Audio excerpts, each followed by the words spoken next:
Assalamualaikum warahmatullahi wabarakatuh. Halo teman-teman, kembali lagi dengan video saya. Nah, kali ini kita akan membahas bab 3 yaitu networking model. Networking model ini masih berkaitan dengan MTCNA. Nah, pada bab 3 ini ada beberapa outline yang akan dibahas. Yang pertama, konsep networking models, yang kedua TCP atau IP model, yang ketiga TCP IP model application layer, yang keempat TCP model transport layer, yang kelima TCP IP model network layer, yang keenam TCP IP model data link layer dan physical layer, yang kesembilan encapsulation dan decapsulation, yang kedelapan ini ada OSI model.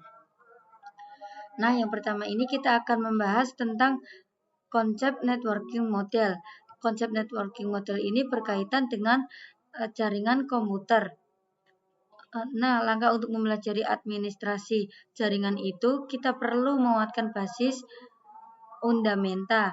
Jangan terlebih dahulu dengan kita mempelajari networking models ini. Jadi, networking model sendiri merupakan proses bertukar data dan berbagai sumber daya satu sama lain. Untuk terjalinnya proses bertukar data tersebut, diperlukannya aturan yang mendefinisikan bagaimana kumpulan komputer agar bisa saling komunikasi. Aturan tersebutlah yang disebut dengan networking models. Jadi, bagaimana setiap vendor dapat saling berkomunikasi dengan open standard networking models yang tersedia. Untuk saat ini, open standard networking models yang tersedia dan terkenal ada dua, yaitu TCP atau IP model dan OSI model. Nah, di sini terdapat tiga vendor. Yang pertama ada vendor 1, yang kedua IBM, dan yang ketiga ada vendor 2. Nah, bagaimana vendor ini dapat saling berkomunikasi? Vendor ini dapat saling berkomunikasi itu jika tiga vendor tidak memiliki aturan dan networking model yang sama. Antara vendor tersebut tidak dapat saling berkomunikasi dan menukar data. Jadi, setiap vendor harus memiliki aturan yang sama. Before open networking model exist. Ini artinya sebelum metode networking ada, setiap vendor memiliki model sendiri-sendiri atau networking model sendiri. Seperti contohnya pada 1976 IBM Create System Architecture Network atau SNA. Nah, kita lanjut pembahasan yang ketiga yaitu TCP IP model application layer. Langsung buka webnya aja ya teman-teman. Di sini webnya yaitu https://jamcorner.wordpress.com 2021-05-12-network model garing. Nah, di sini teman-teman bisa membacanya. Di sini ada berbagai materi untuk networking model. Kita di sini ada pengertian networking model. Di sini networking model adalah sebuah model atau referensi dalam pengembangan dan pemahaman komunikasi data pada jaringan komputer. Secara sederhana, penjelasannya seperti ini. Jaringan komputer adalah sesuatu yang rumit dan kompleks, baik itu dari perangkat-perangkatnya, media penghubungnya, sampai pada aplikasi yang berjalan di dalamnya. Dan perangkat-perangkat tersebut biasanya diproduksi oleh vendor yang berbeda-beda, seperti router board, ada yang diproduksi Mikrotik dan Cisco. Kemudian web browser ada yang dibuat oleh Google dan Mozilla, dan lain sebagainya. Dari hal-hal tersebut, disinilah fungsi networking model tersebut. Perannya adalah untuk memisahkan fungsi-fungsi jaringan komputer tersebut. Nah, bagaimana caranya? Caranya di sini adalah membuat beberapa lapisan fisik hingga non-fisiknya. Pada setiap lapisan terdapat kumpulan-kumpulan aturan yang harus diikuti oleh setiap komponen agar dapat saling berkomunikasi dengan komponen yang lainnya. Dengan demikian dapat kita sederhanakan bahwa tujuan dibuatnya networking model adalah sebagai acuan aturan yang harus diikuti oleh pembuat perangkat atau vendor.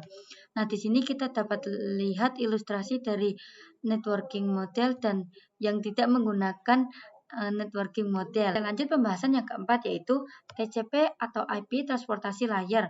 Fungsi dari transportasi layer adalah menyajikan atau memberikan service ke application layer atau transfer data.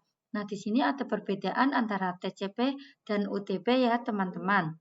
Nah, kalau TCP ini lebih dapat diandalkan karena support error checking. Untuk UDP ini lebih cepat dan digunakan untuk video streaming, games, dan aplikasi lain yang membutuhkan kecepatan data. Untuk transportasi layar dapat dua protokol yang sering digunakan yaitu TCP dan UDP. Salah satu mekanisme yang disediakan oleh transport layar khususnya itu adalah error recovery mechanism. Nah, di sini ada ilustrasi TCP error recovery ya, teman-teman. Pembahasan yang kelima yaitu TCP IP network layer. Untuk network layer hanya terdapat satu contoh IP dan IP menyediakan dua fitur sangat penting yaitu addressing dan routing yang dimana berfungsi untuk menangani konektivitas dan pemilihan jalur. Setiap perangkat jaringan memerlukan alamat unik di jaringan. Di sini yang pertama ada addressing. Jadi, kalau yang addressing itu bahwa IP address itu sendiri, yaitu memberikan nama perangkat di jaringan komputer. Yang kedua ada routing. Routing adalah salah satu fitur yang disediakan pada IP di bagian network layer yang bekerja layaknya kantor pos, mencari rute tercepat untuk sampai tujuan. Nah, di sini ada ilustrasinya addressing dan routing. Ada IP atau internal protocol terdapat dalam network layer atau layer 3 OSI. Maaf ya teman-teman. Diguna addresskan untuk komunikasi antar perangkat jaringan. Di sini terdapat dua jenis IP address. Yang pertama IPv4, ini pengalamannya 32 bit. IPv4 terbagi menjadi 4 blok. Setiap bloknya ada 8 bit. Jumlah max hostnya 4,967,296. Yang kedua ada IPv6.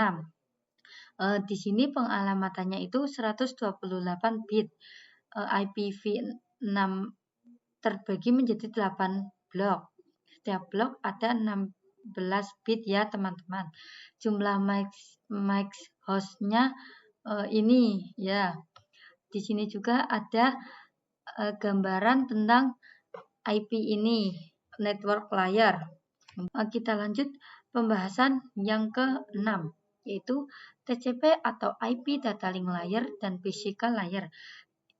Data link layer mendefinisikan protokol yang dibutuhkan pada physical layer. Salah satu fitur pada data link layer ialah FCS atau Frame Check Sequence, yaitu Error Detection Mechanism. Ini artinya hanya mendeteksi error tanpa recovery. Addressing yang digunakan pada data link adalah MAC address. Physical layer mendefinisikan cabling pada suatu jaringan komputer atau mendefinisikan secara fisik apa yang digunakan untuk menghubungkan antar device. Materi yang ketujuh ada encapsulation dan decapsulation. Encapsulation yaitu proses membungkus data dengan header pada data di setiap layernya. Adapun decapsulation itu kebalikannya dari encapsulation ya teman-teman. Nama of TCP atau IP message. Nah, di sini ada application layer berbentuknya data. Transport layer, data ditambah TCP header segmen. Network layer, data tambah TCP header tambah IP, ini berbentuknya IP paket. Yang terakhir data link layer, data plus TCP header plus IP plus DL header plus DT Taylor, terbentuknya frame. Di sini juga ada ilustrasi dari encapsulation dan decapsulation. Ini perbedaannya ya teman-teman.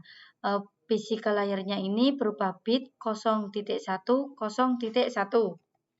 Kita lanjut pembahasan yang ke-8. Konsep networking models. Untuk saat ini, model yang digunakan hanya TCP atau IP karena untuk dari sisi perkembangan protokolnya atau modelnya, TCP atau IP lebih dibanding OSI layer. Namun, OSI layer biasa dipelajari karena mudah dipahami. Sebelum networking model ada, setiap vendor membuat atau memiliki networking modelnya masing-masing. Karena setiap vendor memiliki networking yang berbeda-beda, maka komunikasi antar vendor sulit dilakukan. Jadi, usaha untuk membangun suatu jaringan komputer sangat besar. Banyaknya vendor tadi itu, bagaimana upaya agar tetap bisa berkomunikasi dengan baik antar vendor satu dengan vendor lainnya.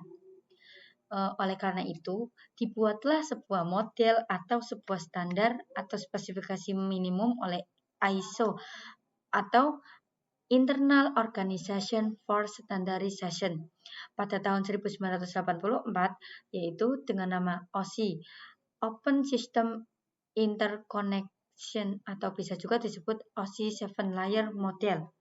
Berarti ini itu ISO itu dulunya namanya OSI ya teman-teman, terus diganti ISO.